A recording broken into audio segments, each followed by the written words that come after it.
Bhojpuri industry के versatile actor और action king के नाम से मशहूर अभिनेता यश कुमार की एक धमाकेदार फिल्म का फर्स्ट लुक पोस्टर रिलीज कर दिया गया है। आज की इस रिपोर्ट में हम यश कुमार की आने वाली इसी धमाकेदार फिल्म के बारे में बात करने वाले हैं और आपको ये बताएंगे कि यश कुमार के साथ इस धमाकेदार फिल्म में कौन कौन से स्टार कास्ट नजर आने वाले हैं, इसके बारे में भी बात करेंगे। तो वीडियो को शुरू से लेकर अंत तक जरूर देखिएगा। वीडियो पसंद आए तो लाइक शेयर जरूर कीजिएगा। तो चलिए ज्यादा वक्त न गंवाते हुए वीडियो की शुरुआत कर लेते हैं।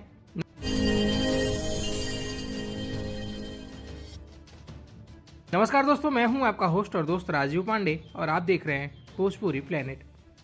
भोजपुरी इंडस्ट्री के सुपरस्टार सिंगर और एक्टर अभिनेता यश कुमार की एक धमाकेदार फिल्म का फर्स्ट लुक पोस्टर रिलीज कर दिया गया है। बात कर ले यश कुमार की आने वाली इस धमाकेदार फिल्म के बारे में तो आपको बता दें कि मां शांति मोशन पिक्चर्स के बैनर तले बनी अभिनेता यश कुमार की आने वाली इस धमाकेदार फिल्म का नाम है पति पत्नी और भूतनी। बता दें कि भोजपुरी फिल्म पति पत्नी और भूतनी एक हॉरर कॉमेडी फिल्म होने वाली है, जिसका फर्स्ट लुक पोस्टर रिलीज कर दिया गया है, जिसे आप अपनी स्क्रीन पर देख सकते हैं। फिल्म के फर्स्ट लुक पोस्टर में अभिनेता यश कुमार, ऋचा दीक्षित और अभिनेत्री महिमा गुप्ता को जगह दी गई है। फिल्म का फर्स्ट लुक पोस्टर काफी शानदार बनाया गया है, जिसे भोजपुरी दर्शक काफी ज्यादा पसंद कर रहे हैं। आपको बता दें कि बहुत जल्दी भोजपुरी फिल्म पति पत्नी और भूतनी का ट्रेलर एंटरटेन रंगीला के यूट्यूब चैनल के माध्यम से रिलीज किया जाएगा।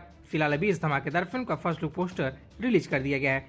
चलिए अब बात कर लेते हैं यश कुमार, ऋचा दीक्षित और महिमा गुप्ता स्टारर भोजपुरी फिल्म पति पत्नी और भूतनी के निर्देशन और निर्माता के बारे में। तो आपको बता दें कि भोजपुरी फिल्म पति पत्नी और भूतनी के निर्माता हैं वेद तिवारी। वहीं इस फिल्म के निर्देशन का जिम्मा संभाला था नीलमणि सिंह ने। फिलहाल आप सभी भोजपुरी फिल्म पति पत्नी और भूतनी के फर्स्ट लुक पोस्टर के बारे में क्या कहना चाहते हैं और इस फिल्म को लेकर आप कितना ज्यादा एक्साइटेड हैं, आप अपनी राय नीचे कमेंट बॉक्स में लिखकर जरूर बताएं। वीडियो अच्छी लगी हो तो वीडियो को प्लीज लाइक शेयर कर दीजिएगा। अगर ये वीडियो आप हमारे फेसबुक पेज के माध्यम से देख रहे हैं तो हमारे फेसबुक पेज को लाइक कर लीजिएगा। अगर ये वीडियो आप हमारे यूट्यूब चैनल के माध्यम से देख रहे हैं तो हमारे यूट्यूब चैनल को सब्सक्राइब करके बेल नोटिफिकेशन जरूर ऑन कर लीजिएगा। तो चलिए मिलते हैं किसी ऐसी और भी धमाकेदार खबरों के साथ। तब तक के लिए नमस्कार।